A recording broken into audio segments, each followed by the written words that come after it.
I call this hearing to order.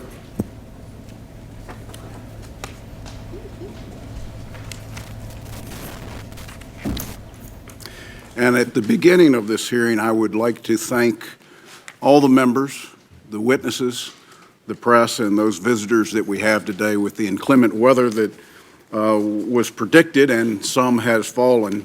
We thought it was important to continue this hearing, so I'm grateful to each of our witnesses and to those that couldn't make it because of flights today. We have tried to adjust so we've got the appropriate witnesses for the second panel as well. Today, the committee convenes the first open hearing to reflect the progress and preliminary recommendations and findings of our investigation into Russia's attempt to interfere in the 2016 U.S. elections. I'd like to welcome our two distinguished witnesses, Secretary of Homeland Security Kirstjen Nielsen and former Secretary of Homeland Security Jay Johnson. Jay, I am grateful for the service that you provided to your country in a number of places, and Secretary Nielsen, I have enjoyed very much the time that you have been there and look forward to what we can accomplish between this committee and the Department of Homeland Security in the future. I want to thank both of you for being here together, which I think is unprecedented, and I am grateful to the administration for agreeing. It speaks to the importance of the issue and sends a message that transcends partisanship. The Vice Chairman and I asked the two of you to appear together to tell the story of what happened in 2016, how the department reacted then, and how it has evolved and what it's doing today. I think your collective remarks will show the remarkable evolution of an agency that is playing an increasingly important role to support the states. When this cyber threat surfaced in 2016, many struggled to understand the attack, the intentions behind it, and how to respond. By the beginning of 2018, however, DHS has made great strides towards better understanding elections, better understanding the states, and providing assistance that makes a difference to the security of our elections. But there's more to do. There's a long wait time for DHS premier services. States are still not getting all the information they feel they need to secure their systems. The department's ability to collect all the information needed to fully understand a problem is an open question. And attributing cyber attacks quickly and authoritatively is a continuing challenge. Secretary Nielsen, as you appropriately note in your statement, the administration of elections is the responsibility of the state and local officials. And the support your agency provides is on a voluntary basis. What we've learned is that states will only engage with the department if they feel there's value. And I'm confident that the customer service, if you can call it that, and the value you're providing to your state partners is improving every single day. Securing our elections requires immediate action, and the urgency is reflected in the committee's recommendations released yesterday. We've convened today's hearing in the midst of a snowstorm of sorts to speak to the American people publicly about the threat posed by Russia and the efforts by our federal, state, and local governments to protect against it. This issue is urgent. If we start to fix these problems tomorrow, we still might not be in time to save the system for 2016 and 2020. I understand, Secretary Nielsen, you have a hard stop, something about a cabinet meeting, and we respect those cabinet meetings when the President calls it. So in the interest of time, I will end there, and I will turn to the Vice Chairman for any remarks he might have. Thank you, Mr. Chairman. I'd like to welcome the witnesses as well. Today's hearing comes at a critical time. The committee remains in the midst of our bipartisan investigation into the Russian attacks during the 2016 election, and we still have more work to do. However, we as a committee felt it was important to move out our initial findings and recommendations on securing our election infrastructure, given the upcoming elections in November. Our main question today is how do we protect the 2018 elections? And the threat is real and growing. During the 2016 campaign, we saw unprecedented targeting of election infrastructure by Russian actors. Russian hackers were able to penetrate Illinois' voter registration database and access 90,000 voter registration records. They also attempted to target the election systems of at least 20 other states. The intelligence community's assessment last January concluded that Russia secured and maintained access to multiple elements of U.S. state and local election boards. And the truth is clear that 2016 will not be the last of their attempts. Just weeks ago, we heard from all our top intelligence officials testifying before this committee that the Russians will continue to attack our elections. And unfortunately, there are signs that the Kremlin is becoming more brazen. As we saw recently, the Putin regime was behind an assassination attempt on a European soil with a prohibited military-grade nerve agent. This is obviously not the actions of a regime that will be easily deterred. So how are we prepared to come against this threat that we know is coming again? Elections at all levels are central to our democracy, to our institutions, and to our government's legitimacy. And I remain concerned that we're still not fully prepared. Candidly, and I've shared this with both of you, I was disappointed on how the Department of Homeland Security, the primary U.S. government agency responsible for our election security, approached this issue early on. During the 2016 election, officials at both the federal and state level were caught flat-footed, and the follow-up from the new administration was not much better. Last June, we heard from DHS, FBI, and state election officials about the threat to our election systems, which, based upon Secretary Johnson's earlier actions, DHS considers part of our nation's critical infrastructure. Despite evidence of interference, the federal government and the states had barely communicated about strengthening our defenses. It was not until the fall of 2017 that DHS even fully notified the states that they had been potential targets. And unfortunately, that was an issue that members of this committee, bipartisan, stressed in our hearing last June. Candidly, we have to improve those communications. But clearly, more must be done, from hardening our election, registration, and voting systems, to ensuring that voting machines have backup paper ballots, to instituting audits and providing additional federal assistance to those states that request it. And one area I know that we're not going to talk about today, but I think does need additional investigation, is how we make sure that the ultimate startups, campaigns, practice basic cybersecurity. The threat is real, and the need to act is urgent. We need the administration to accelerate its efforts. Perhaps most of all, we need a president who will acknowledge the gravity of this threat and lead a whole-of-society effort to harden our defenses and inoculate our society against Russia's malicious interference. The fact that the President did not even bring up the topic of our election security when he called Vladimir Putin to congratulate him on his victory in a pre-cooked election, I believe, is extremely troubling. The good news is this problem is not a Democratic or Republican one. And I personally want to thank all the members of the committee on both sides of the aisle for the good work that they've done. You're going to hear from some of them who've been working on a set of recommendations, and Senator Rubio has also been working on a set of recommendations. We all have to get this done, and we have to act quickly. Again, I'm pleased to have both of the secretaries here. I know it's a little bit unprecedented. I thank them both for being here and thank them for getting through the storm. With that, Mr. Chairman, I look forward to our hearing. I thank the Vice Chairman. This morning we'll hear from Secretary Nielsen and Secretary Johnson. Their testimony will be followed up by questions of up to 5 minutes from members, recognizing first Senator Collins, followed by Heinrich, Langford, Harris, the chair, the vice chair, and then members based upon seniority after that. Having covered that, Secretary Nielsen, the floor is yours. Well, good morning. Thank you for having me here. I want to thank Chairman Burr, Vice Chairman Warner, and all the members of the committee for not only the opportunity to testify, but I really do want to thank you for your leadership, your bipartisan efforts here to assess what we did, what we didn't do, what we can do better in partnership really can't be overstated in terms of its importance. So I thank you for that. Before we begin, I just wanted to extend my thanks to the first responders who've been working around the clock in Texas on the package bombing case.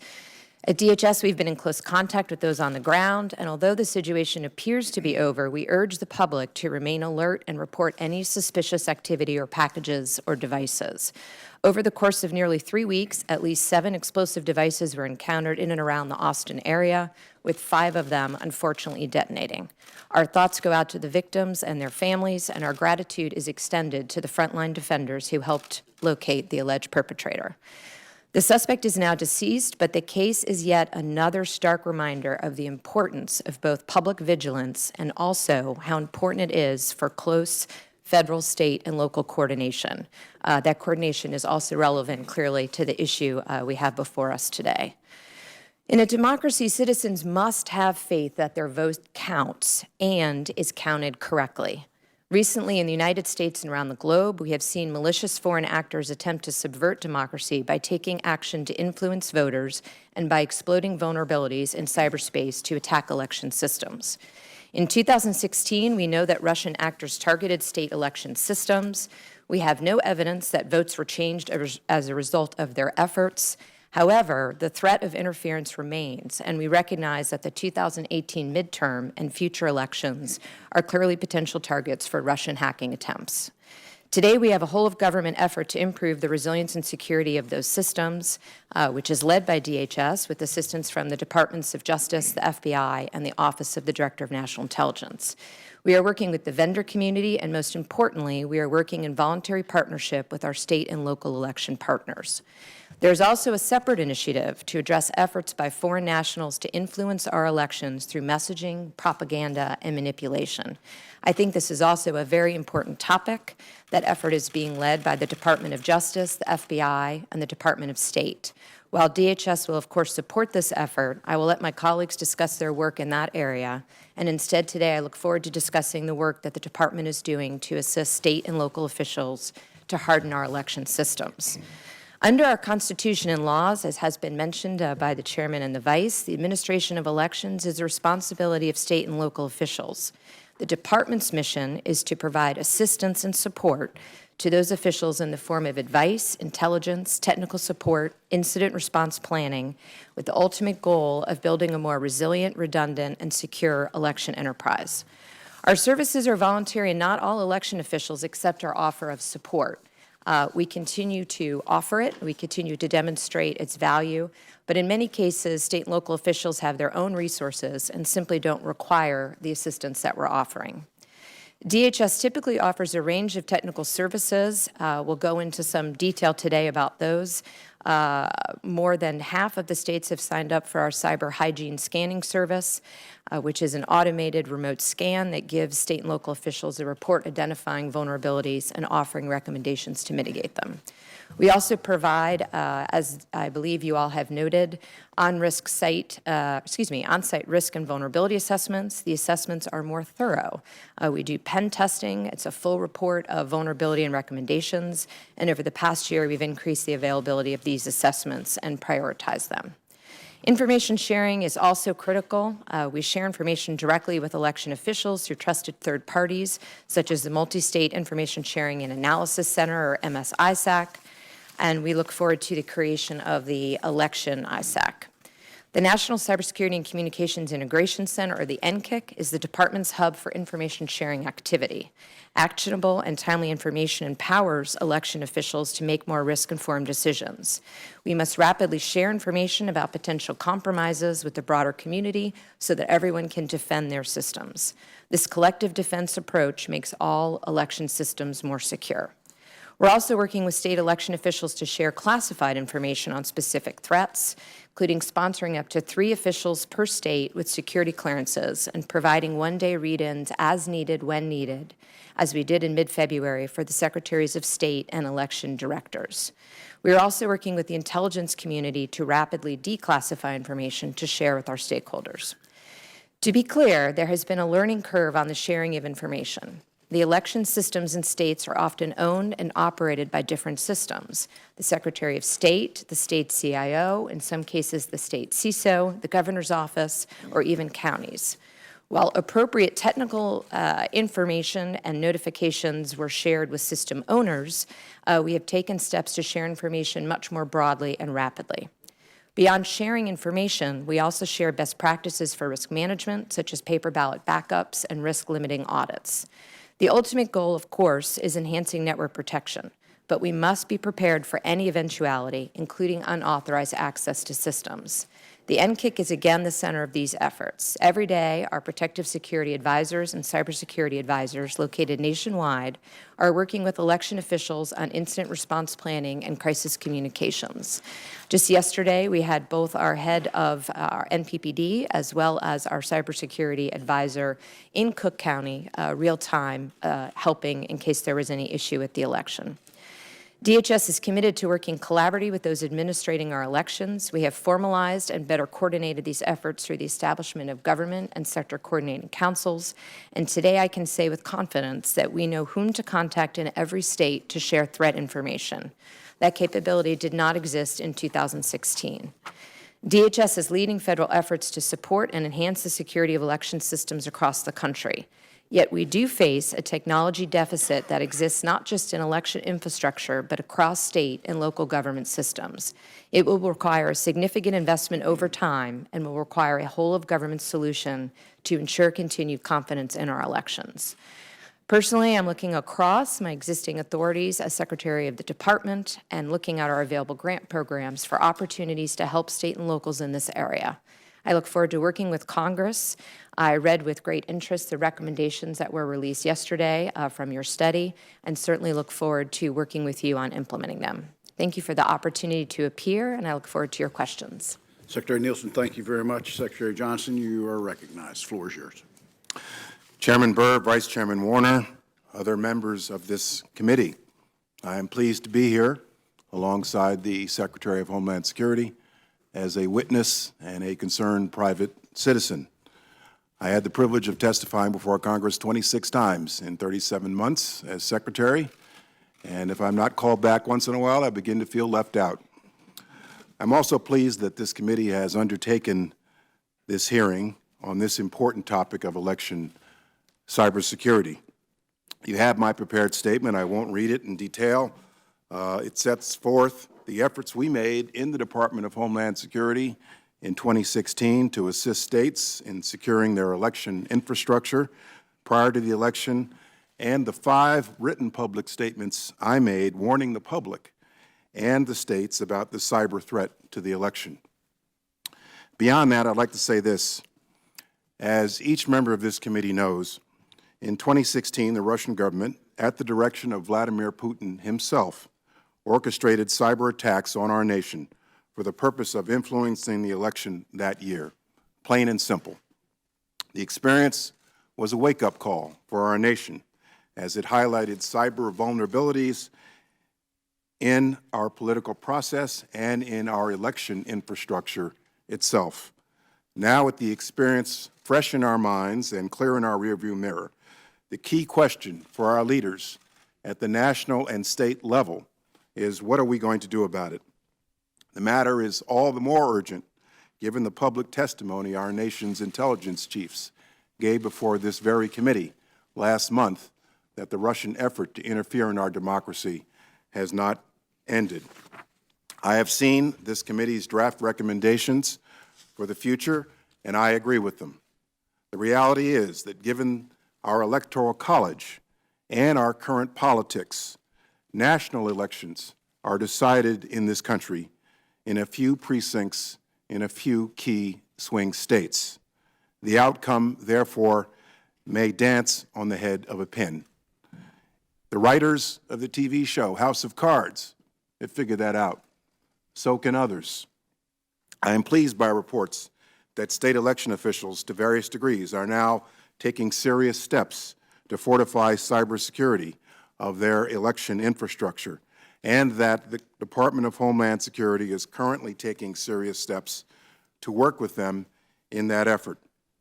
As a nation, we must resolve to strengthen our cybersecurity generally and the cybersecurity around election infrastructure specifically. Nothing less than the health and strength of our democracy depends on this. I look forward to your questions. Thank you, Secretary Johnson. It seems more than normal, issues recently coming before this committee are not the jurisdiction of the committee. And were it not for the investigation, elections would not be the jurisdiction of this committee. But given the nature of our investigation, we have developed a committee of somewhat experts now on elections and election relationships between the federal government and the state. And that's why we asked Senator Collins, Senator Lankford, Senator Harris, and Senator Heinrich to take the lead as it related to election security. At this time, I would like to recognize Senator Collins for questions, followed by Heinrich, Lankford, and Harris.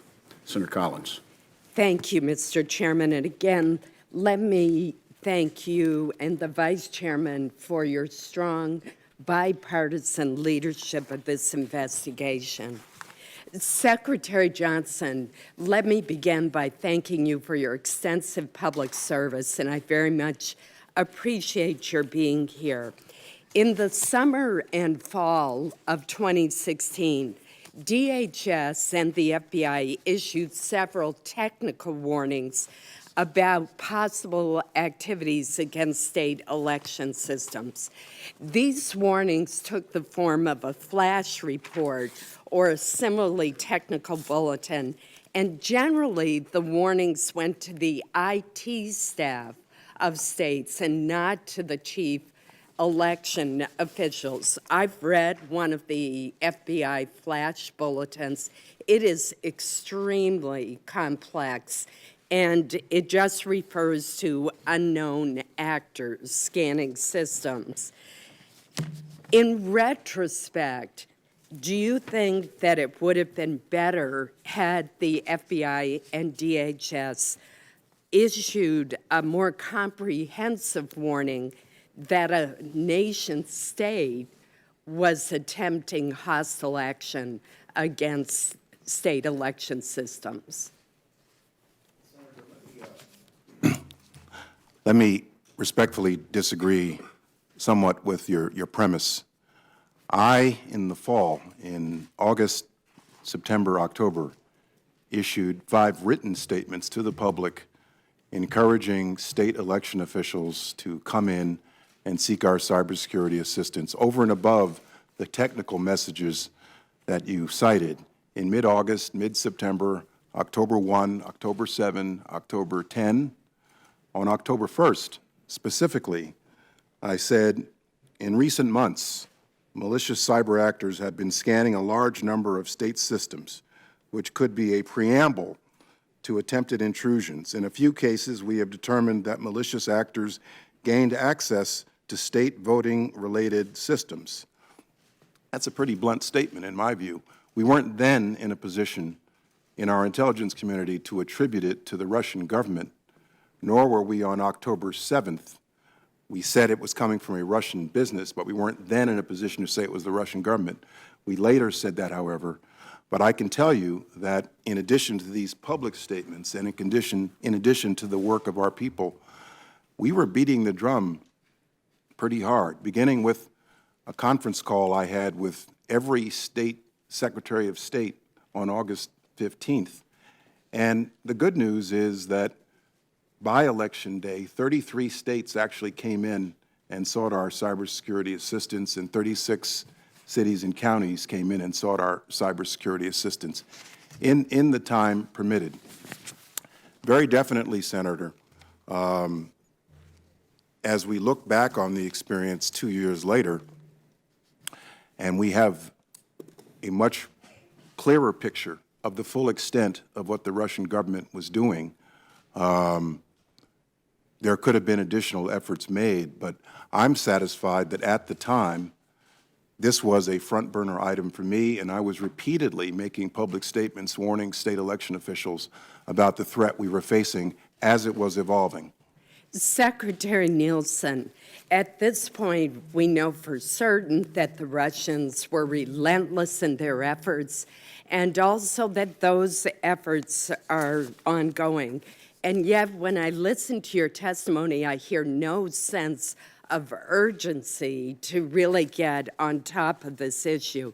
When we held our last hearing in June, I was dismayed to learn that not a single chief state election official had received a security clearance nearly 8 months after the 2016 elections. We already are in an election year. We've had the by-elections in Virginia and New Jersey. We've had special elections in Pennsylvania and Alabama. Our main primary is in June. What specifically is DHS doing to accommodate what you said was sponsoring 3 officials per state for clearances? That's 150 officials. How many have actually received the clearances, and what specific actions did you take in the elections that have already occurred? Yes, ma'am. Thank you for the question.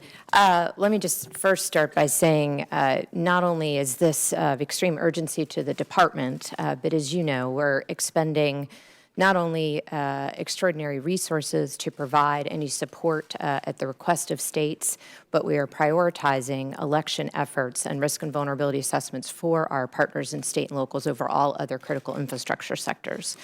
With respect to the security clearances, we've done 2 things. We've worked out a process with the interagency such that if we have intel, we will read in the appropriate state election officials that day. So we're not waiting for clearances. If we have something to share, we will read them in and share it that day. With respect to the clearances, we are doing our best to speed up the process. We've prioritized them, as I said, over other clearances for other sectors. We have about 20 that have received the full clearance. We're granting interim secret clearances as quickly as we can. 20 out of 150? Yes, ma'am. And so we look, I've spoken with the chairman and the vice chair just before. We certainly look forward to working with this committee government-wide on how we can speed up the security clearances. But the good news, again, is if we have something to share, we will share that day, that with or without a clearance. We'll read them in and share it. So it won't limit our ability to get the information to them any longer. Senator Heinrich. Thank you, Chairman. Secretary Nielsen, Secretary Johnson said in his testimony just now that he agreed with the committee's recommendations. Do you share that view?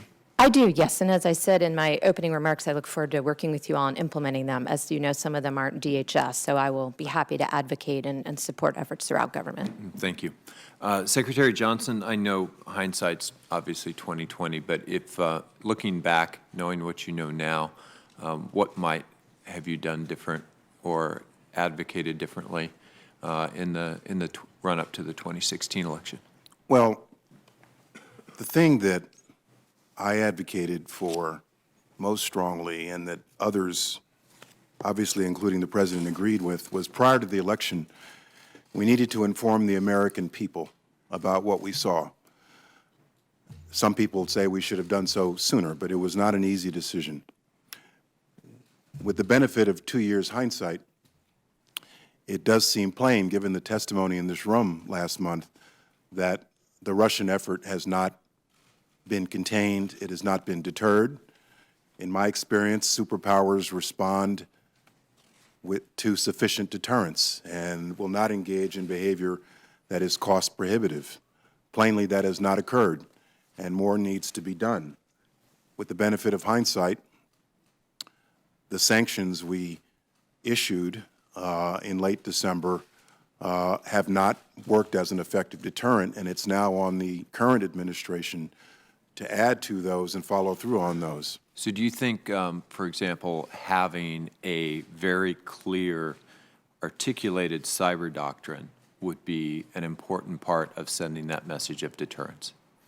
Yes, I agree with that, yes. Secretary Nielsen, are you concerned that over a year into this administration, and despite the urging of people on both sides of the aisle on multiple committees, that we still don't have a clear administrative doctrine that draws some, that says to the Russians or others that there will be consequences if you cross this line into our elections? Apologies.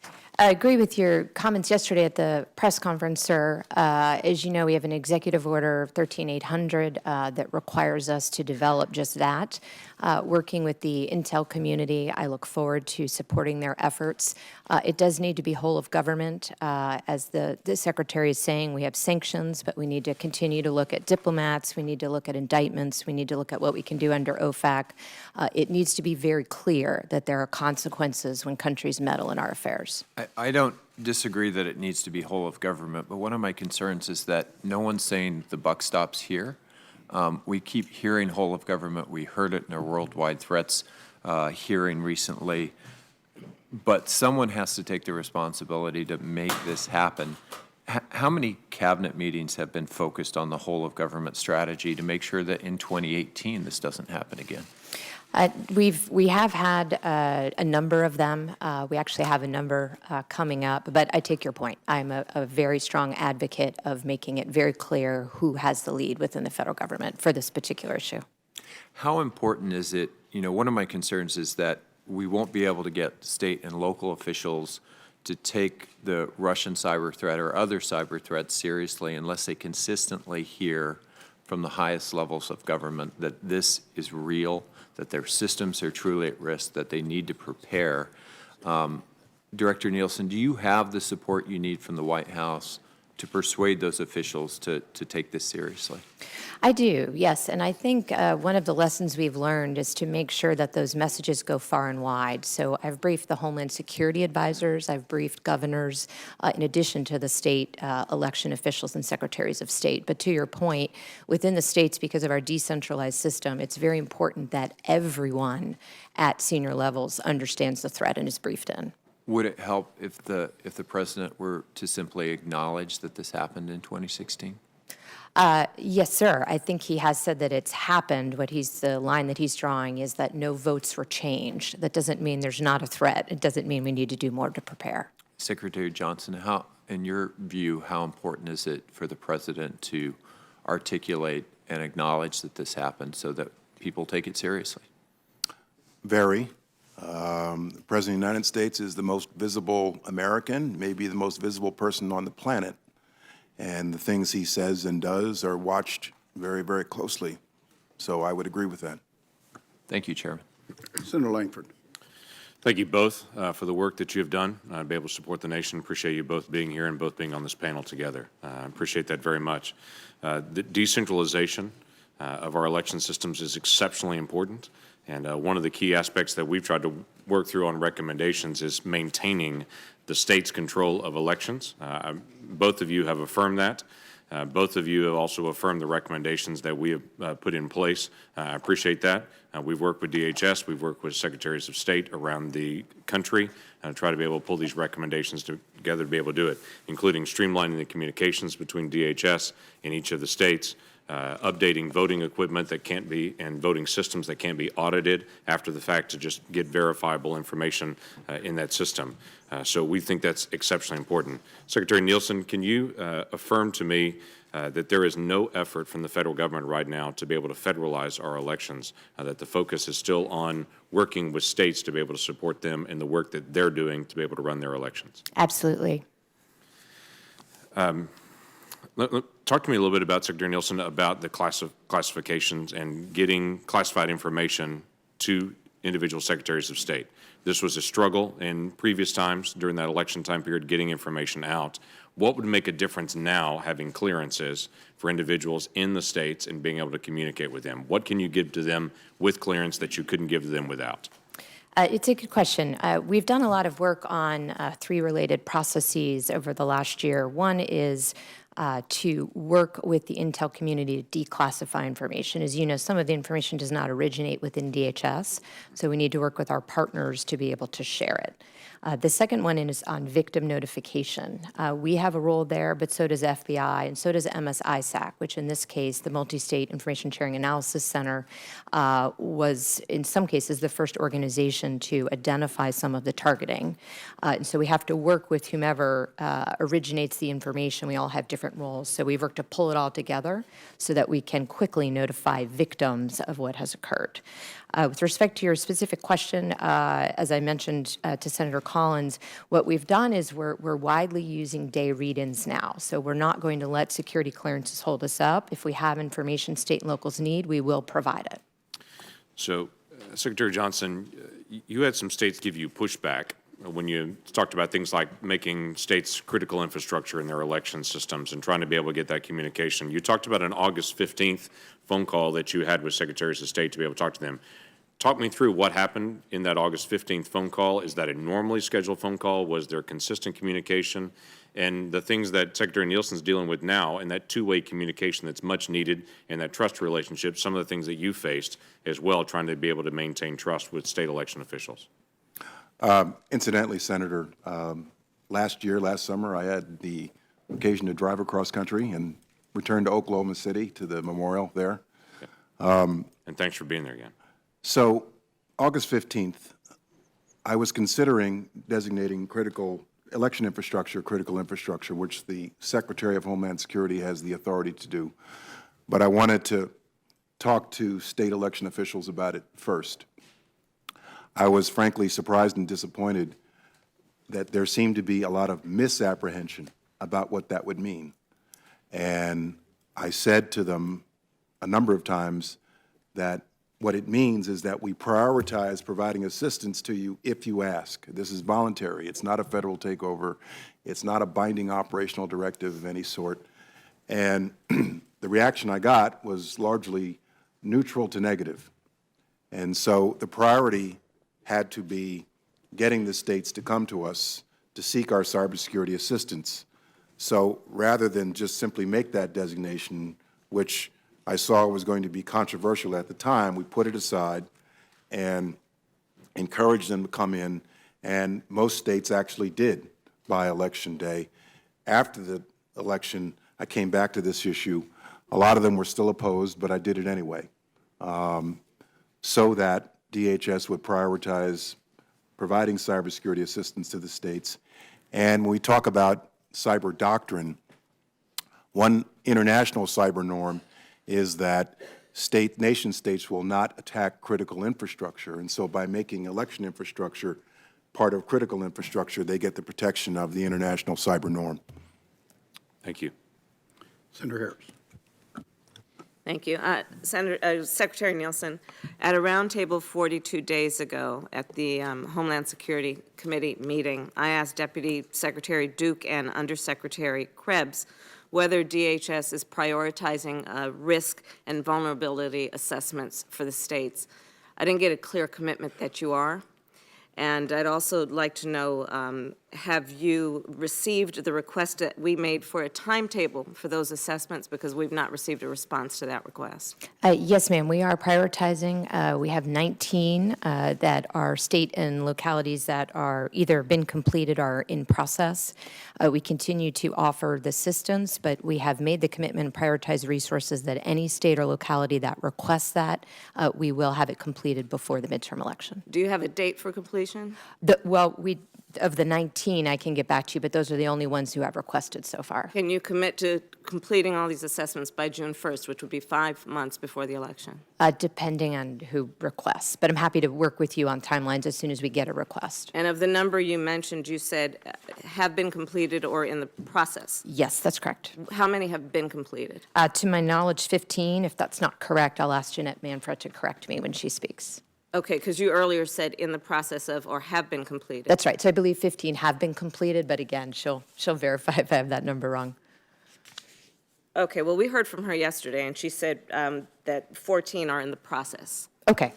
So That's 19 Can you total. follow up with how many have Sure, actually been sure. completed? And it's also a little confusing because, of course, there's states and localities. So 19 is states and localities. Okay, my Yeah. question concerns states. Thank Perfect. you. And is there a protocol for following up to ensure that the reforms that you recommend have actually been completed? We do continue to work with them through hygiene, scanning, and others. We'll Is there a continue. protocol to do So that? that is the protocol that we offer. But again, it's all voluntary, so it's not a mandatory check. Okay. In the intelligence community, there's a concept called duty to warn. And Secretary Johnson, I'd like to ask you, and essentially the concept is that if a federal agency learns that a person is at a risk of imminent harm or an entity is at risk, that, that they should be informed, and obviously without giving up critical information that we have in terms of sources and methods. Do you believe in the future that the department should have a duty to warn states if the Department of Homeland Security is informed that there are imminent cybersecurity threats to their election systems? Yes, absolutely. Secretary Nielsen, do you agree with that? Yes. And will you commit then to this committee that you will, in fact, warn those states when you become aware of imminent threat to their cybersecurity systems for elections? With the interagency, yes, ma'am. Okay. And when you learn of these threats, will you also commit to informing immediately congressional committees, and particularly the Intelligence Committee? As you know, we will work with you on that. As you know, the entire process is voluntary. What we find is when we notify others of who the victims are, unfortunately, it has a chilling effect, and we no longer get the information from those who have been attacked. So we'll continue to work with you on how to do that. So my question is, will you commit to specifically informing the Senate Intelligence Committee when you become aware of those threats? We'll continue to work with you on the best protocols for that, yes. So the answer is yes.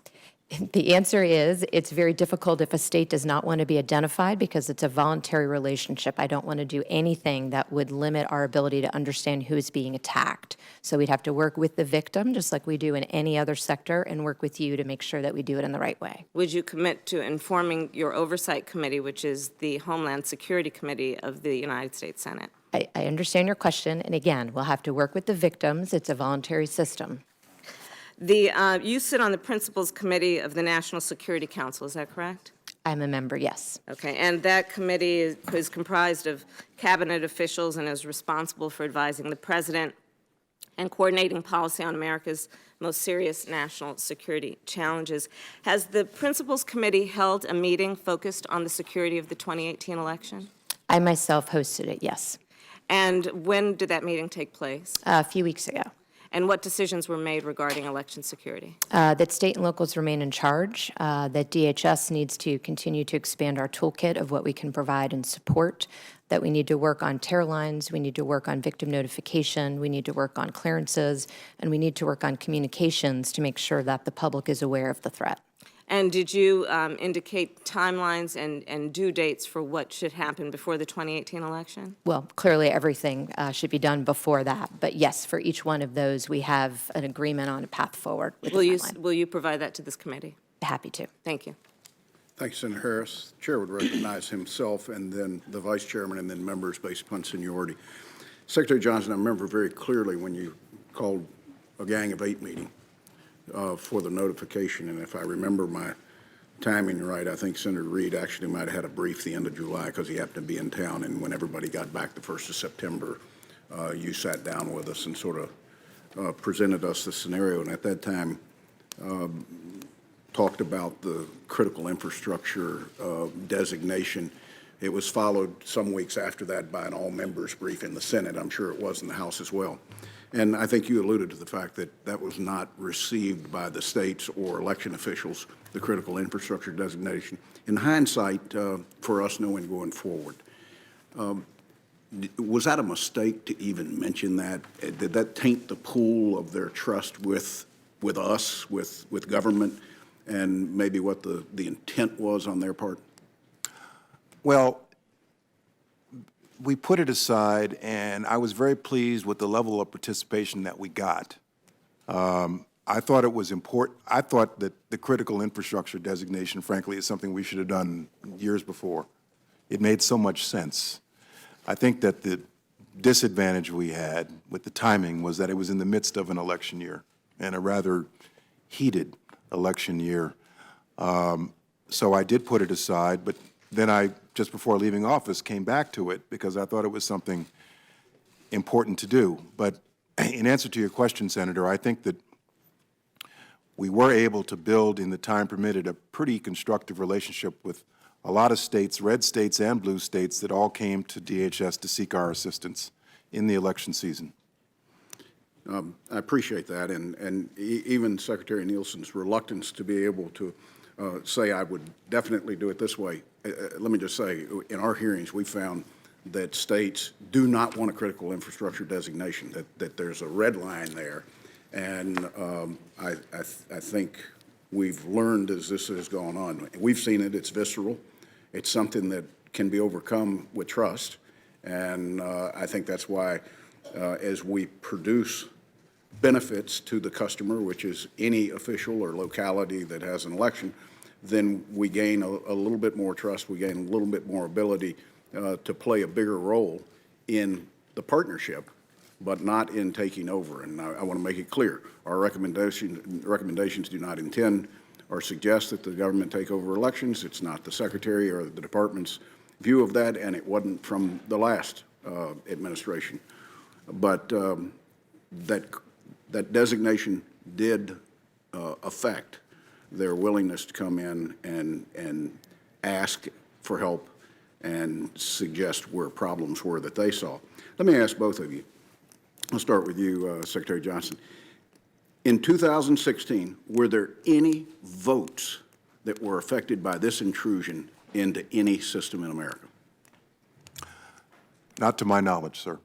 Secretary Nielsen? We have no evidence that any votes were changed. Secretary Nielsen, looking forward ahead to 2018, what is DHS's current estimation of the threat to our elections from Russia or any other hostile actor? Thank you for the question. I think, as you've noted, many of you in the press conference yesterday, unfortunately, once these vulnerabilities have been made clear, it's not just Russia that we have to worry about, right? These are vulnerabilities and attack vectors that any adversary could pursue. So we think the threat remains high. We think vigilance is important, and we think there's a lot that we all need to do at all levels of government before we have the midterm elections. I will say our decentralized nature both makes it difficult to have a nationwide effect, but also makes it perhaps of greater threat at a local level. And of course, if it's a swing state or swing area, that can in turn have a national effect. So what we're looking at is everything from registration and validation of voters, so those are the databases, through to the casting and the tabulation of votes, through to the transmission, the election night reporting, and then of course the certification and the auditing on the back end. All of those are potential vulnerabilities. All of those require different tools and different attention by state and locals. The last thing I would just quickly mention is we all continue to work with state and locals to also help them look at physical security.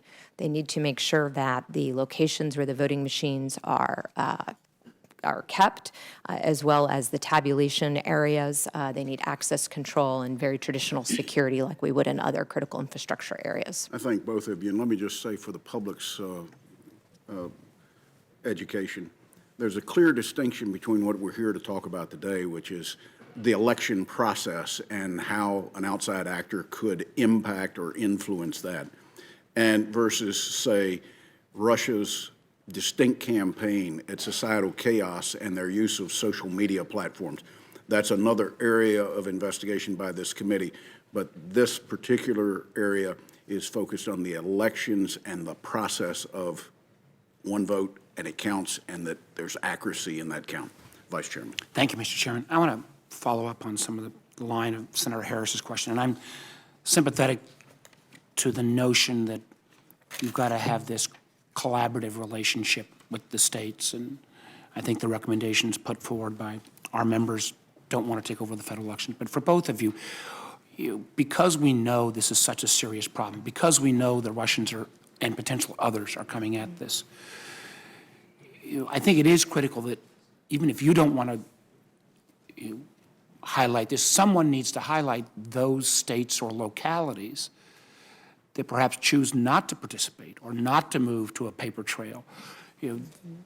I have empathy for Secretary Johnson's notion of calling elections critical infrastructure. I think they are, but I get the notion of the pushback. So how do we work through that? And I believe the public does have a right to know if their state or if their community basically is ignoring this problem. briefly from both if you could. Senator, there's actually a role for the United States Senate to play in this. We're trying. During 2016, if I had resistance from a state, I would call one of you and say, would you please call your governor? Would you please call your Secretary of State and tell them that they really need to come to us for assistance? And I did have that conversation with at least one senator I recall very distinctly, and I thought it was effective. Kirstjen Nielsen.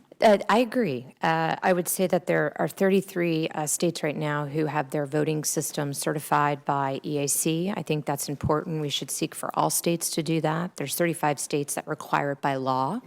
So we'll continue to work with EAC on those voluntary voting system guidelines. But DHS is also working on our own baseline. That would be a much more comprehensive look at all of the cybersecurity aspects within the election process. We intend to provide that to you, and we intend to ask states to meet it. We have 2 states who aren't working with us as much as we would like right now. We're working through that. But yes, our intent would be to go to those congressional delegations and get some help from you. I think it's very important because I understand you've got to have a cooperative relationship, but I do think our constituents, our voters, need to know if a state or a jurisdiction is not stepping up.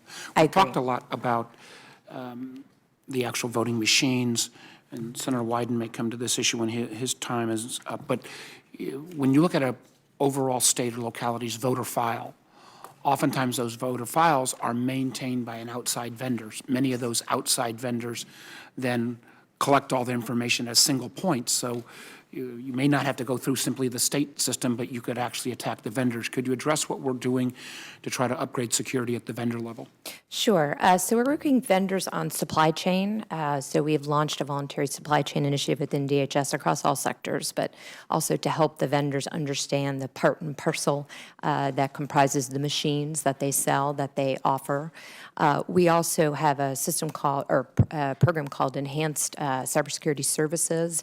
It's a version of our Einstein program where we take classified indicators and we offer that through the private sector to vendors and states alike. We have 6 states taking us up on that and multiple vendors within the vendor community. Well, I would make a request that, again, similar to the states and localities, if there are vendors who are unwilling to cooperate or upgrade their security, I think it's critically important that this committee and other committees know so that perhaps we can bring pressure as well. I think that is an enormous vulnerability. We've looked at the systems, but I think the vendors who service those systems, and I hope, Secretary Johnson, you'd agree with that. Let me get to one other area.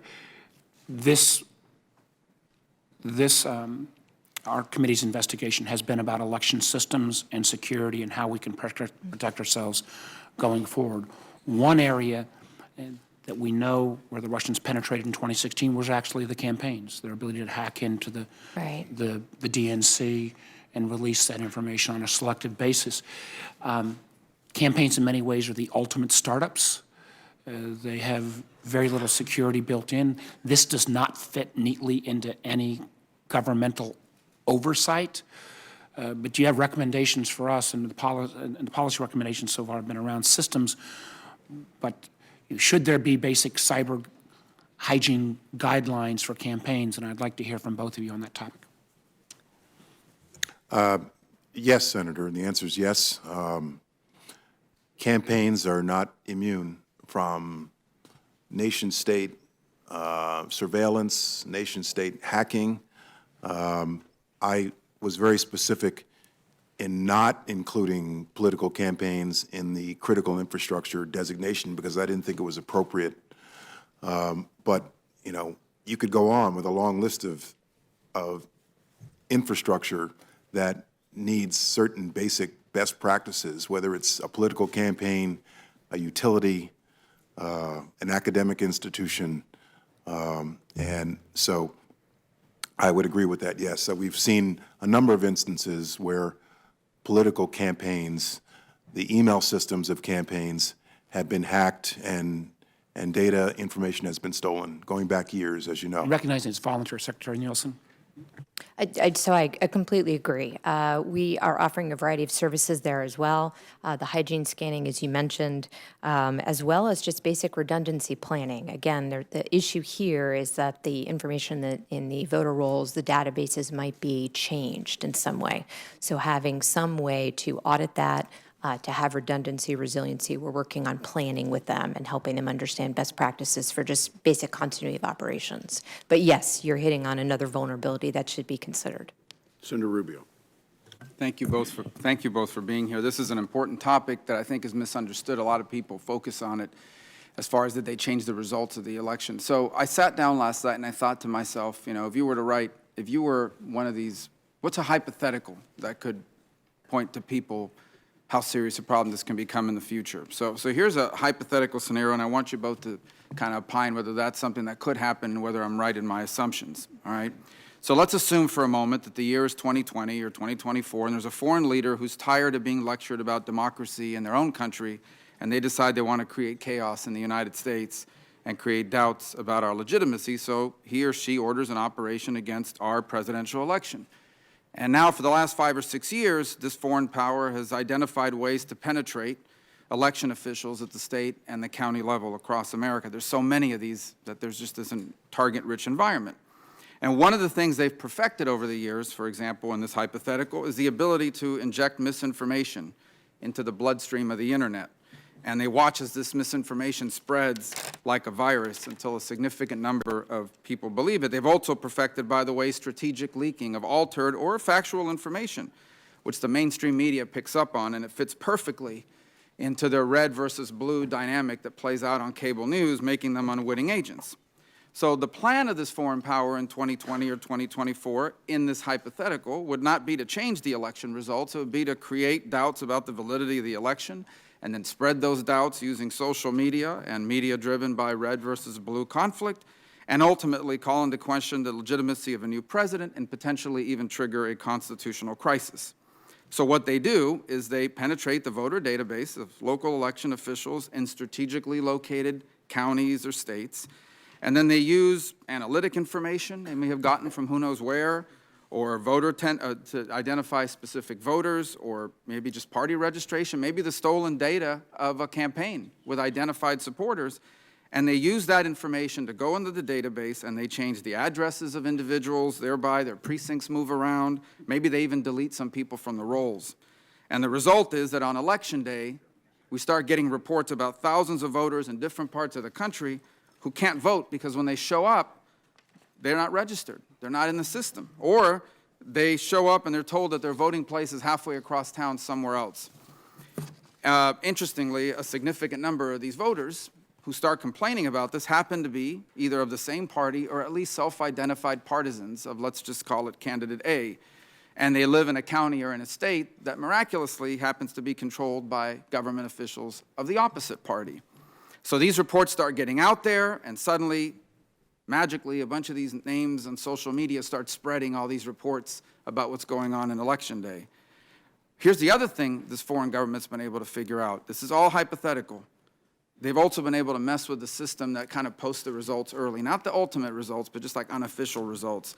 And so that evening, these results start coming up, and surprisingly, candidate A is doing better than candidate B, and people are surprised by it. But then the official results come back, and it's a total reversal. So what happens, as you can imagine at that point, is candidate A refuses to concede.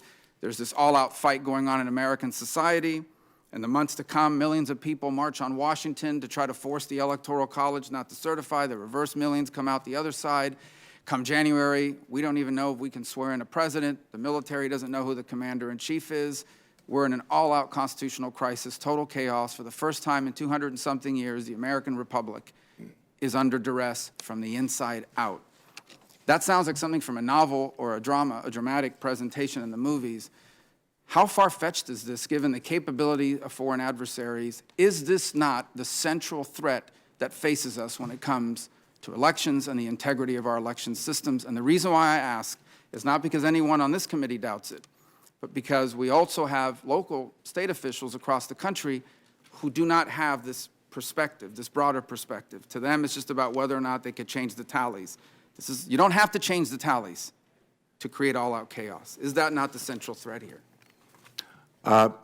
Yes, Senator. I actually believe that the first half of your hypothetical was not a hypothetical.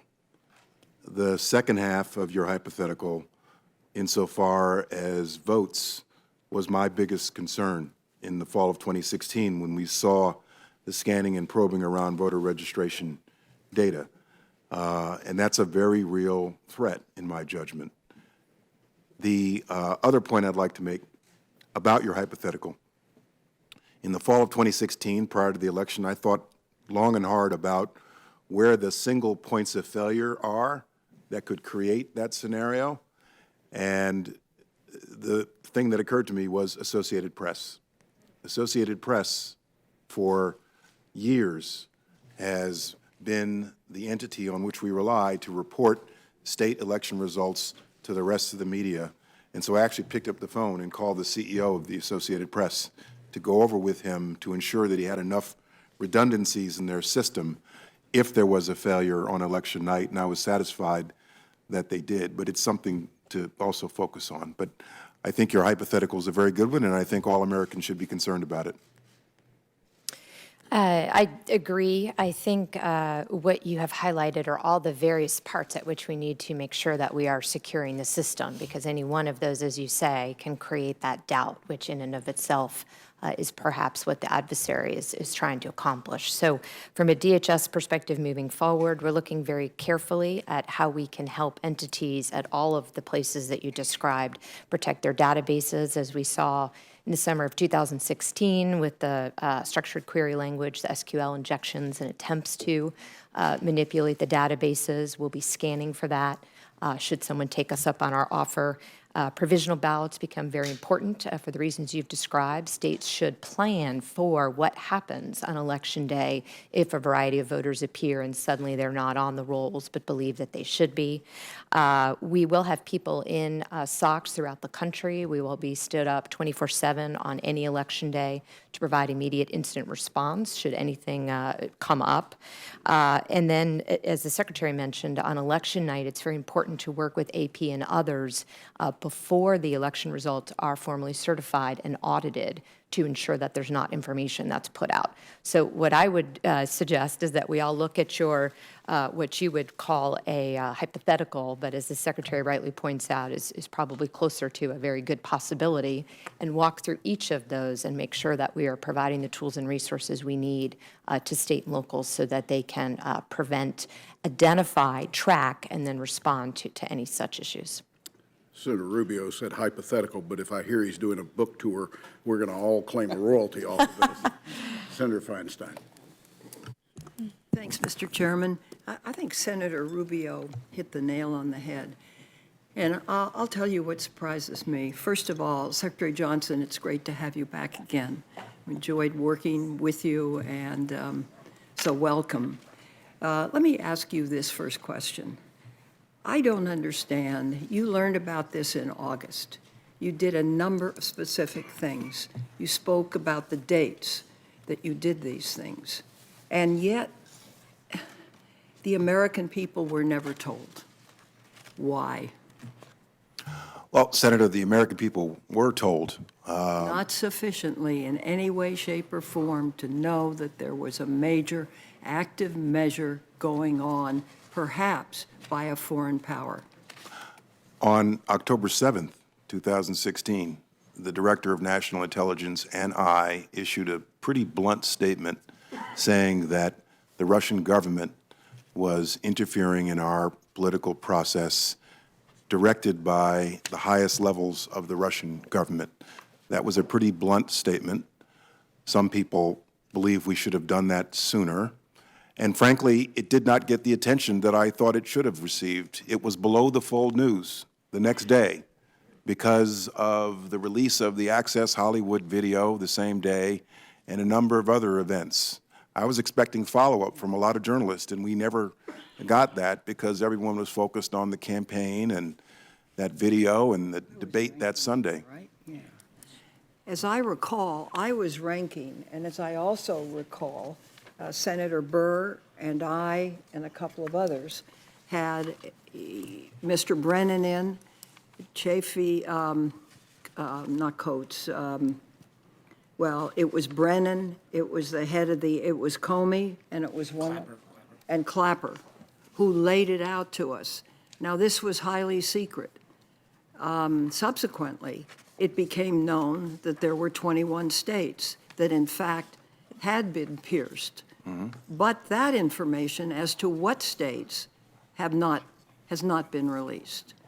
So when we first heard, it was highly secret, in a skiff.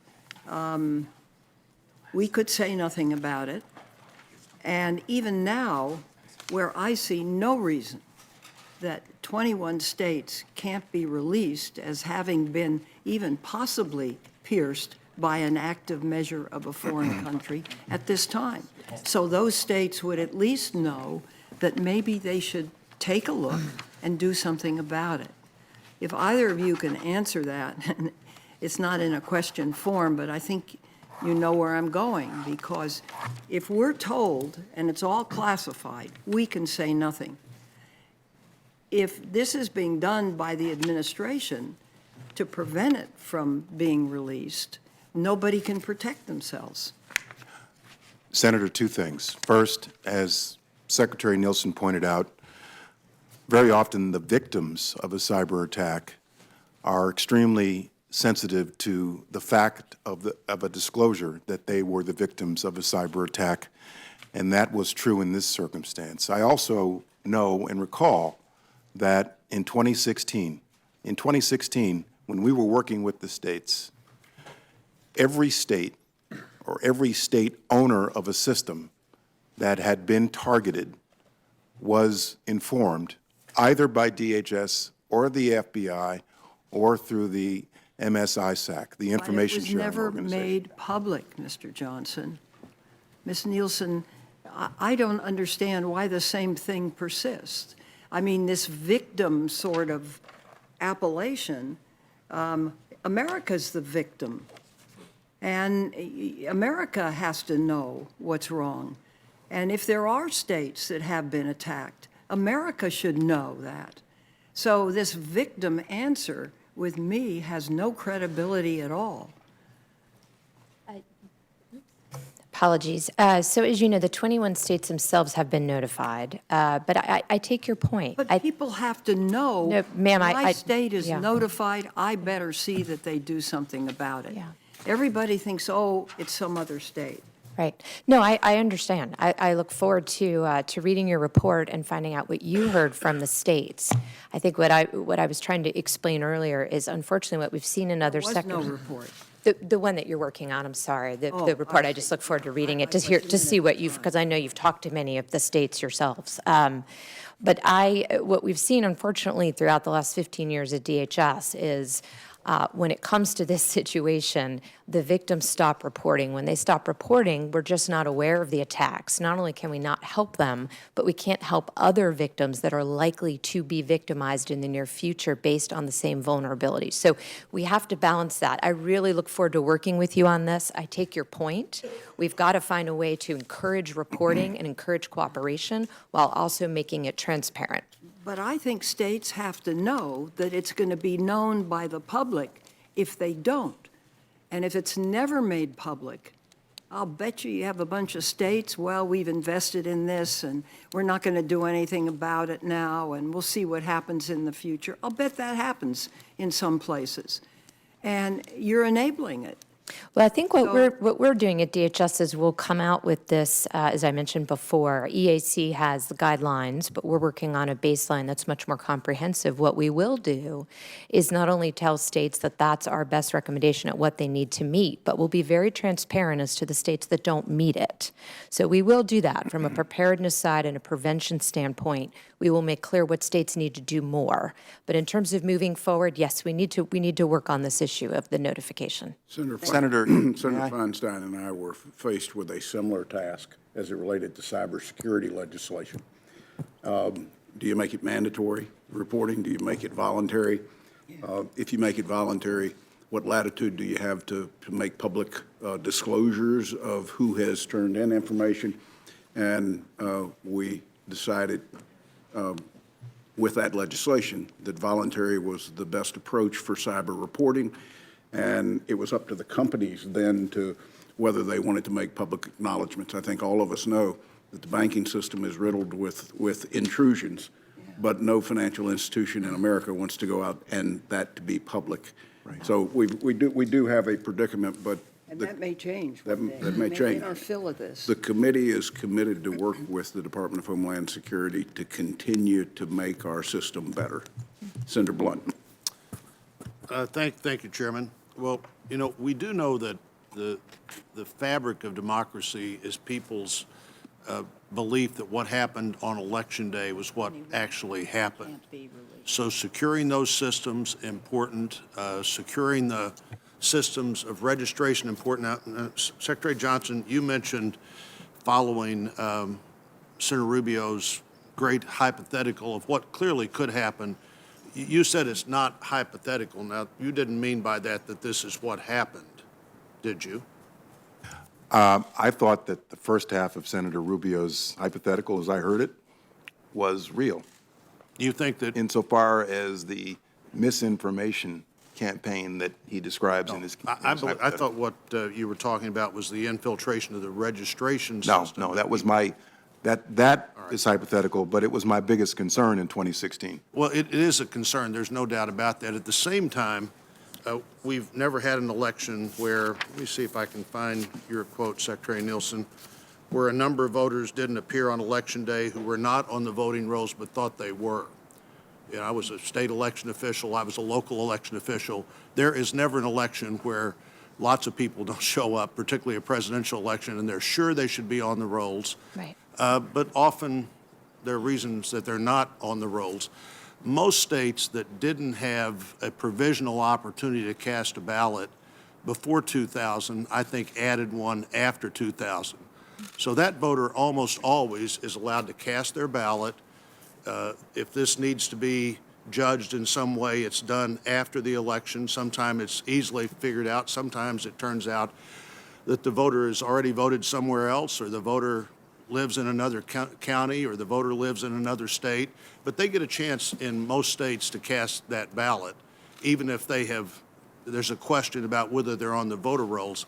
I'm concerned about the voter rolls, concerned about the infiltration of the voter rolls. I'm much more concerned that we secure the counting systems, that we're going to have another panel to talk about that the counting systems themselves be secure. I think it really is critical infrastructure.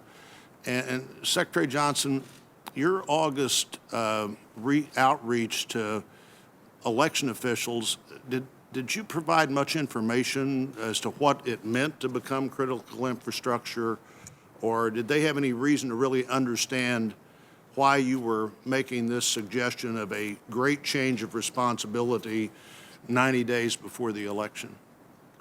I went through with them in August in detail what a critical infrastructure designation would mean, and I explained essentially three things: that it prioritizes the assistance that we provide if they ask. It means for a certain greater level of confidential communications between DHS and the states, and it means that they would have the protection of the international cybersecurity norm. And I stressed at the time that this was all voluntary, and it prioritizes assistance if they seek it. You know, we're going to have a Secretary of State on the next panel who I think was on that call, and I don't believe that's their view of how that conversation went, but we'll see what their view is. The other question, when you brought this up before, what would the protection of the international norm be? We've had our federal personnel records have been, somebody has those. We have all kinds of financial information that's been out there. What is the international norm supposed to provide here that it doesn't appear to provide anywhere else in terms of real protection? The international norm is that nation states will not attack critical infrastructure. Now, obviously, it's incumbent upon the victim state to then do something about it if their critical infrastructure is attacked, but the designation makes clear that we consider election infrastructure to be critical infrastructure, like government, like our defense industry, like our financial services industry. Well, I don't disagree that it's critical infrastructure. I'm not sure I agree that calling it critical infrastructure provides much of a level of security right now. My last question for this panel, Secretary Nielsen, you mentioned the Election Assistance Commission a couple of times. Do you have concerns that we're moving into an area here where that commission and your agency will not quite know where how do we define this in a way that creates the lines of responsibility so that somebody knows who is responsible and what they're responsible for? Yeah, we're, as you know, DHS is working very closely with EAC. We've created a government coordinating council. EAC and DHS sit on that, along with a variety of state and local election officials. EAC certifies the systems. EAC has the voluntary voting system guidelines. We're working with them and NIST to update those. They need to be updated. We hope that the final draft will come out next month. We need to continue to work with them to expedite that so that we have a guideline that reflects the current threat. But I would say I think the role between DHS and EAC is clear right now. It's just making sure that we're doing it in lockstep so that we're together providing the assistance that the states need. I may have some questions for the record on that topic. Thank you, Mr. Chairman. Senator Wyden. Thank you, Mr. Chairman. Secretary Nielsen, Secretary Johnson, good to have both of you here. I want to start by talking about the fact 43% of American voters use voting machines that researchers have found have serious security flaws, including backdoors. These companies are accountable to no one. They won't answer basic questions about their cybersecurity practices, and the biggest companies won't answer any questions at all.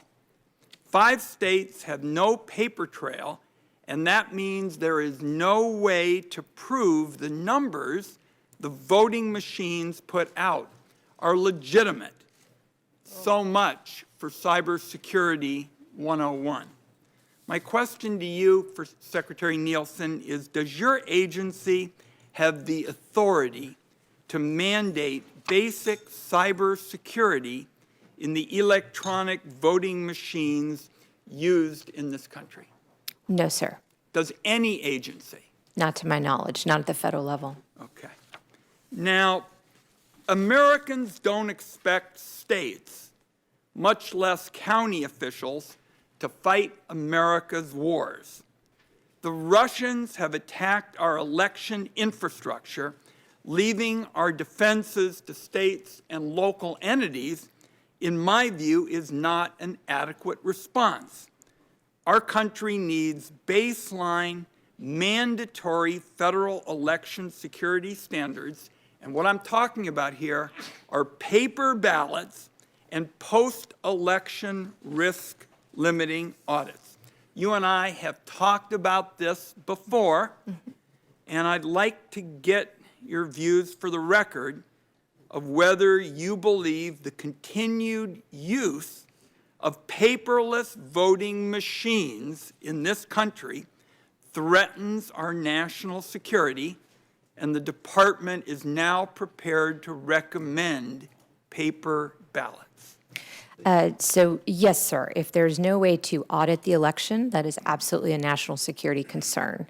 So we're working with states. There's a variety of ways to do that. As you know, one is paper ballots. One is having a system itself that has a voter-verified paper audit. So in other words, you vote electronically, but the machine spits out almost like a ticker tape what you voted, and you have that for your record, and then we can also have it for record. So it's a different way of doing it from paper ballots.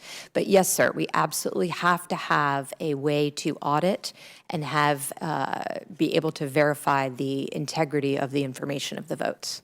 I think that sounds like a step in the right direction, because I was just stunned at the brazenness of these voting machine companies. I mean, the biggest one won't answer anything at all, and you've now told us that the status quo is a national security threat. I just want to, before we wrap up, see if we can drill a little bit further into the question of whether you all are prepared to recommend that our country have paper ballots. I think You're almost there.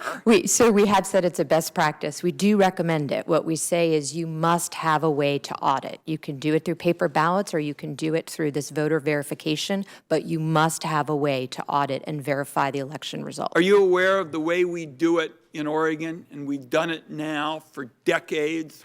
We vote by mail. Everybody gets a paper ballot.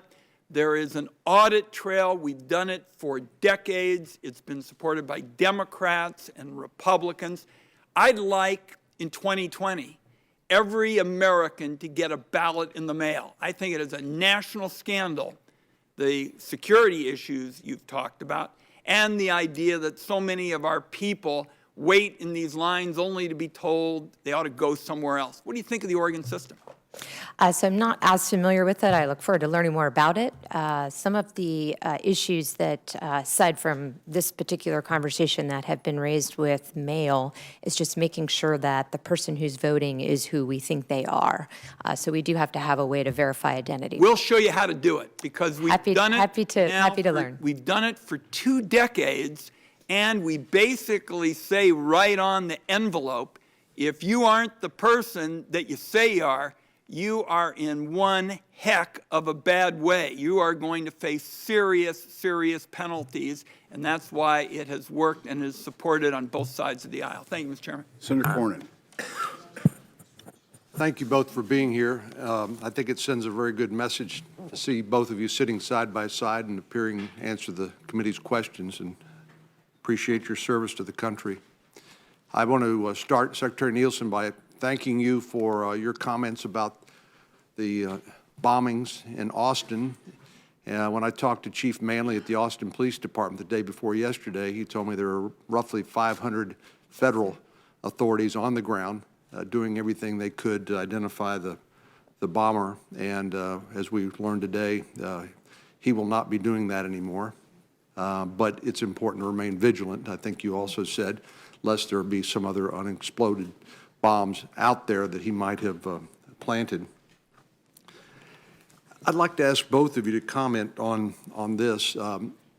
My understanding of our adversaries, whether they be Russia or China, as they view the internet and cyberspace far differently than we do. In other words, they view it as a domain for information warfare. They do not allow their citizens to use the internet for the purposes that we use it for commerce or for communication between friends and family, to share social media, pictures of grandkids, things like that. They use it as a weapon. And we don't.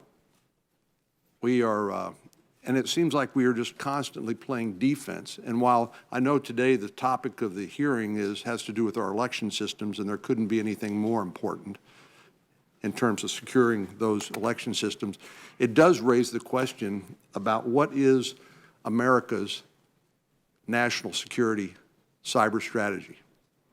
And I know we learned that from the Department of Defense that they are late responding to a mandate in the Defense Authorization Act to respond in terms of their role, but clearly the Department of Homeland Security plays a very important role too. But you're not alone.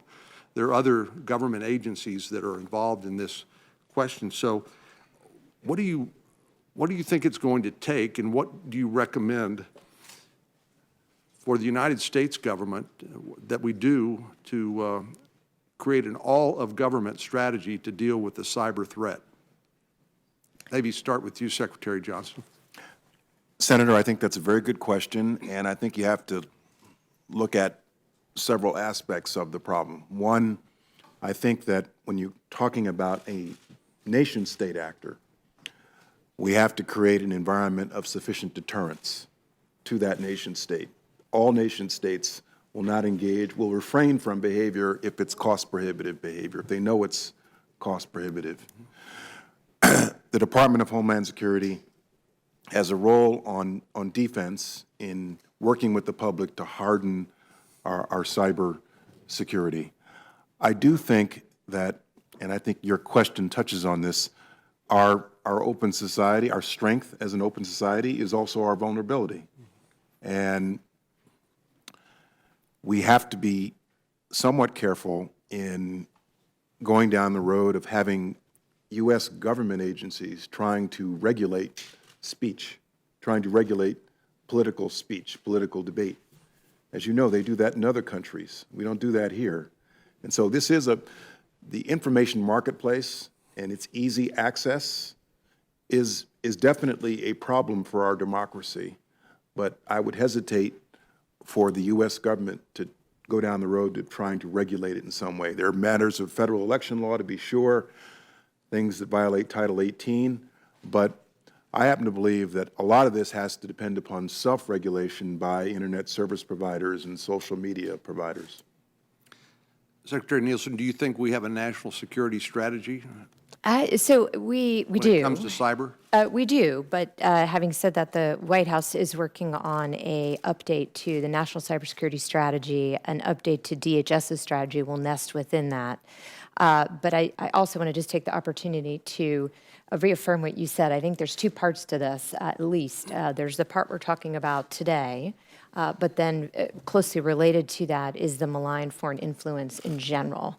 I agree with Secretary Johnson. We have to be very careful in that conversation about substance, but I think the real issue is who is providing that substance. The example that I've used before is if I read something on the internet or social media, et cetera, and I believe that it's from 50 of my closest friends and neighbors, I might feel very differently if in turn I'm told that's from 50 machines in Russia. So it's not so much the substance as it is perhaps Americans need more understanding of who is messaging and the intent behind the messaging. So that is something that the DOJ, FBI, and State Department are leading on, but I do think is a very important part of this conversation. If the chairman will permit me just one last comment, I think what I also think about is some of the social media companies basically throttling or censoring the news, since they become a primary vehicle for people to learn what's happening in the world. If they then take that role as censors, what the implications of that might be. Something for us to think about and talk about maybe in the future. Yes, be very careful. Secretary Nielsen, your staff has accommodated a slight change in your schedule, if it's okay with you, that we would go we've got two members that are here, maybe a third one that might come back for questions. We will finish by 11:15 if you're in agreement. Okay, yes, sir. Thank you. Senator. Thank you, Senator. Or Mr. Chairman, I spent about an hour yesterday afternoon reading the classified draft report of our committee on this subject. And all along, we've been talking about the Russians penetrating our systems and messing around with our elections. That's not sufficient. The language is what I learned yesterday was horrifying. What we saw wasn't messing around or penetrating. It was a sophisticated, thorough, comprehensive, malign, and malicious attack on our electoral system.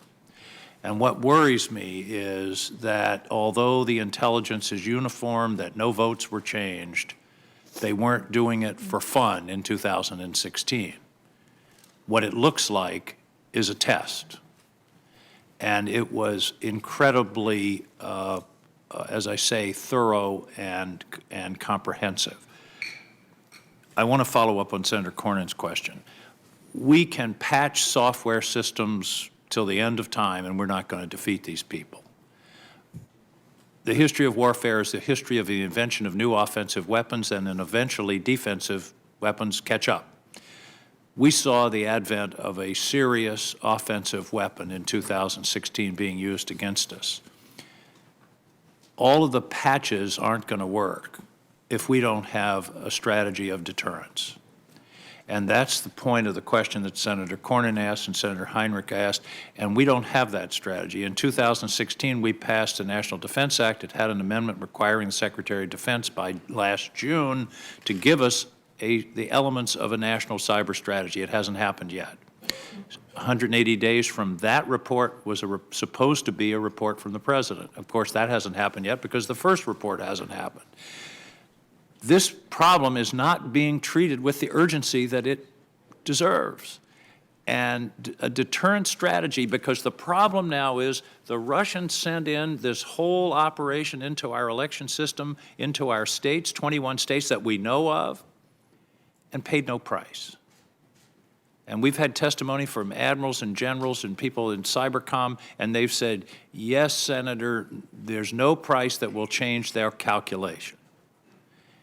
And so, Secretary, I hope when you go back, and I'm not, this isn't, and by the way, this was a failure of the prior administration in my view, because we've known this for 4 or 5 years that this was coming.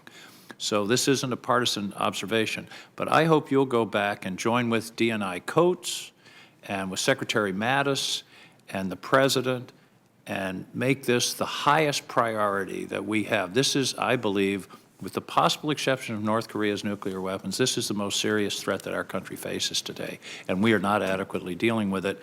And please expunge from your lexicon the word whole of government. Every time I hear that, I think that means none of government. I want to hear who's in charge and what they're going to do about that. So, Secretary Nielsen, I think you're in a key position, and you can, I hope you'll read this classified report. I look forward to it. It will terrify you. And I think, and of course, this is just one aspect of this attack on us. So I believe this is an incredibly important area. Now, let me ask a more specific question. You mentioned earlier, we talked about clearance of state officials, and only 20 have been cleared. I hope that can be accelerated because we've already had several primary elections and we're headed into many more this spring. Do you have plans to try to accelerate that clearance? Because communication won't work if you can't tell them. No, we do, yes, sir. It is a problem that is not unique, unfortunately, to this particular stakeholder set. So I do look forward in general. No, you're right. 791,000 clearances we're behind nation. I know. So but what we have done is we've worked out the processes whereby if we have actionable information, we will provide it to the state and local officials on a day read-in. So we're not letting the lack of a clearance hold us back. We're in contact with them. If we have information to share with them with respect to a real threat, we will do so. Let me make a modest suggestion, because we're going to have state officials here soon. We've had state officials before. The general reaction is, and I don't want to overcharacterize it, but the general reaction is, we're doing a pretty good job, we're in good shape. I get the same thing in the Energy and Natural Resources Committee from utility executives. Don't worry, we've got it in hand. I don't believe that. You have the capability. This is my modest suggestion. Create a red team in DHS, a group of really skillful hackers, and hack some of these states and show them how vulnerable they are, because I don't think they're going to believe it until you show them what your people can do, and that made me. This country has to wake up. And this, I just suggest that as a possible technique. You've got some skilled people you can work with, NSA or Cybercom, and develop a red team that will kind of shock people into the realization of how serious and how vulnerable they are. Would you consider that suggestion? We will consider it. We do try to currently get at that through our risk and vulnerability assessments. We continue to encourage states to take us up on that. That is a comprehensive assessment we do on site. It includes pen testing, it includes wireless access, it includes database. So it gets at some of what you're saying, but yes, sir, we need to help them understand where they're vulnerable. Well, I appreciate your leadership and really urge you to go back with your hair on fire. You have an advocate here. This is an urgent matter. Mr. Secretary, it's good to see you. Seeing you back reminds me of the old country song, "How Can I Miss You If You Don't Go Away?" So. Jeez. Nice to see you, sir. Thank you, Mr. Chairman. Senator Risch. I think that was meant as a compliment. You need to study the country songs, General, a little more, Senator. Look, we've all, you and everybody on this panel have looked at thousands of pages and done the interviews and reviewed everything there is. A simple question I have for you. Right now, we pretty much know what happened, and everybody's got an idea of what's happened. The question I have for you is, are either one of you aware, or has it been suggested to either one of you, or if you have seen any evidence of any kind that any U.S. person was involved in this scheme? Ms. Nielsen. Not to my knowledge, no, sir. Mr. Johnson? You have to, I'm sorry to be a lawyer here. Which scheme are you referring to? I'm talking about the Russian scheme to do what they did as far as attempting to interfere in the elections. The kinds of things we've been talking about this morning, the attacks, the penetrations, and what have you. My recollection of the special counsel's indictment is that there were some U.S. citizens included in it. That's my recollection, but I could be wrong about that. You want to follow up on that, Ms.? I have no knowledge if we're talking about the topic of this hearing, which is the hacking of elections. I have no knowledge that a U.S. citizen was involved in that. All right. Thank you very much. Thank you, Mr. Chairman. Senator Manchin. Let me just follow up on that very quickly, if I may. Do you all, either one of you all, have any doubt whatsoever, from what your knowledge in talking to the intelligence communities, that the Russians were involved at a higher level than they've ever been involved before? I have no doubt. No, sir, no doubt. Okay.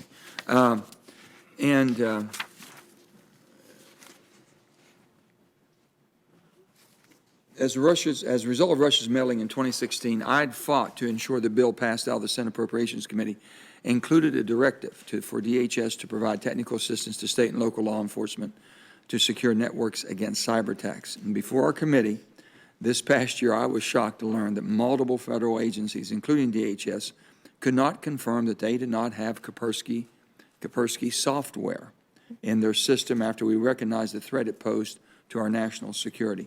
So my question would be, if our own Federal Department of Homeland Security has trouble finding a reliable vendor and relates to a Russian vendor such as Kaspersky, wouldn't you think our cash-strapped states and local partners might have the same problems? The short answer to that is yes. As you know, we issued a binding operational directive to remove all such products from federal systems. We do not have authority to mandate that states do that, but we have taken it. Have you removed Kaspersky's from yours? Yes, sir. And we have taken it off the GSA catalog, as you know, which would allow states to purchase it with federal funds. I generally agree with what the Secretary said. The other thing, Russia or any other country that has been found guilty of meddling in our elections, which I think that we have confirmed by all our intelligence communities, what punishment or what recommendations of punishment or sanctions would you all recommend that would be stringent enough to prohibit that from happening, or any other country going down this path that Russia is going down?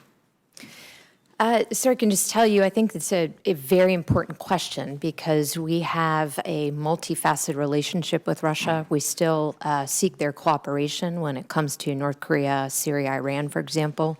So the consequences and what we do in reaction to their meddling in the election needs to be proportionate, but also needs to be driven in a way that they understand the specific behavior that we are seeking to avoid. And as the Secretary said, you know, the hope in general is that the international community continues to recognize that affecting and attacking critical infrastructure of another nation is a red line.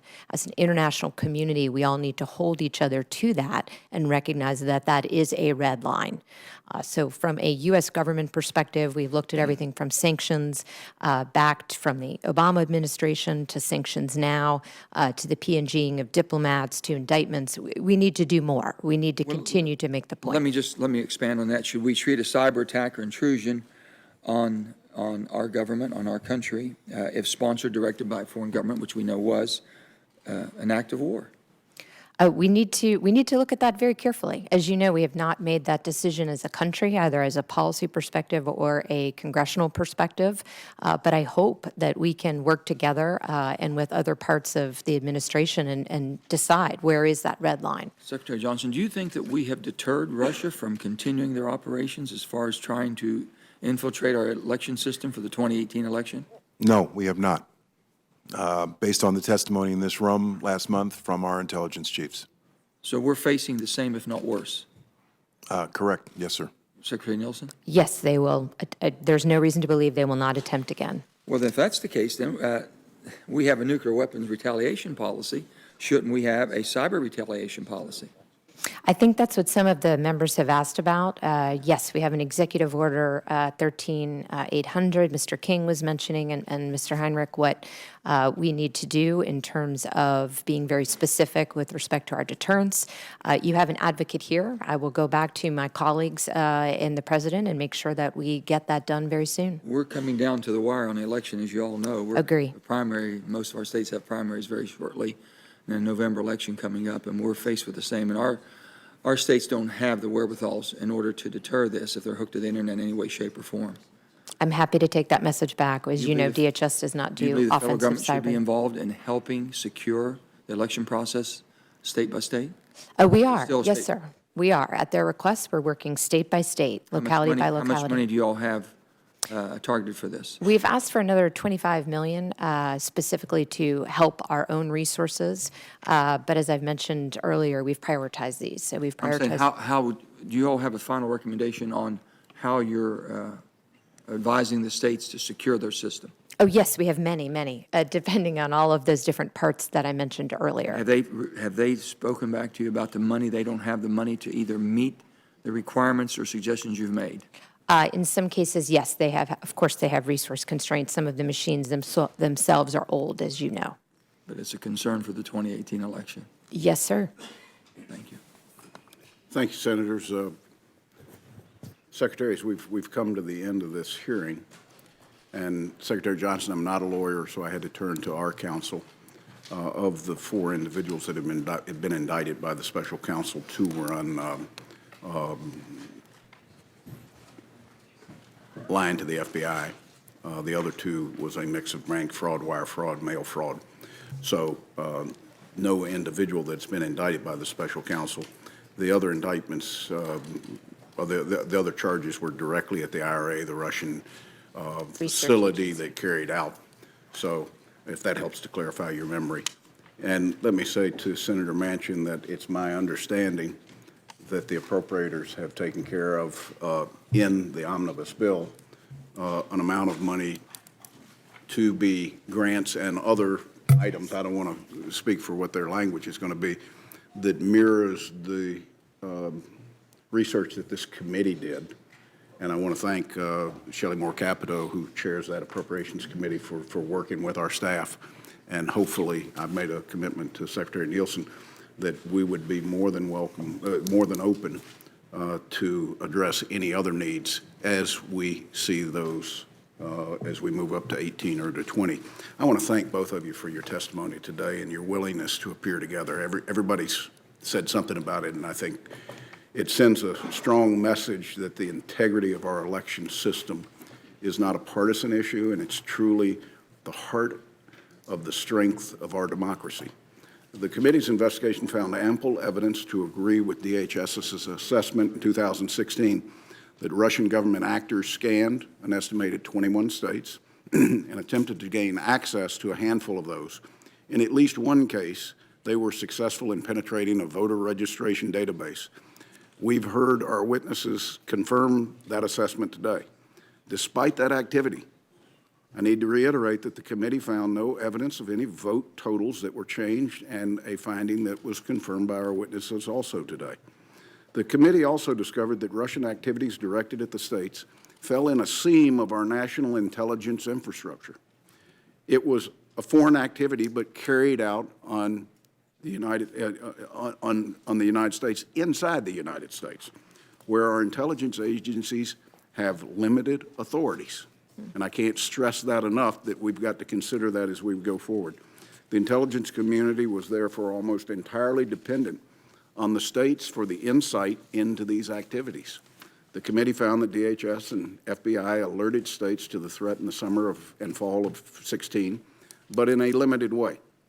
Our witnesses today confirmed that they provided warnings to state IT staff, but notifications to election officials were delayed nearly a year. States therefore understood that there was a cyber threat, but not the seriousness of the scope of that threat. This committee intends, hopefully before the end of the week, to produce an overview of our report that's sanitized, that can be released. The committee's full findings and recommendations on election security will be reviewed for declassification and possible redaction. And when that is complete, released to the American people so that they can make their own judgments about involvement and attempts to intrude into our system. Once again, I want to thank both of you for being here. I want to conclude our first panel, 2-minute break as we bring the second panel up.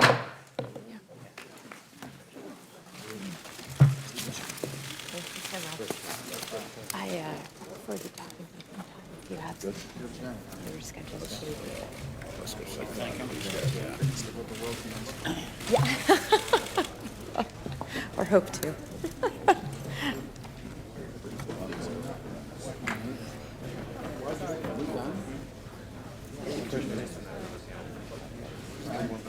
I didn't know why do we gavel panels? I wasn't able to jump in there fast. Stop. I mean, I'm trained to hear the gavel. This is a potty. It wasn't a hard gavel. Well, I wasn't a potty gavel. It wasn't a lazy gavel. What is that? You said what? Well, you meant. Thank you.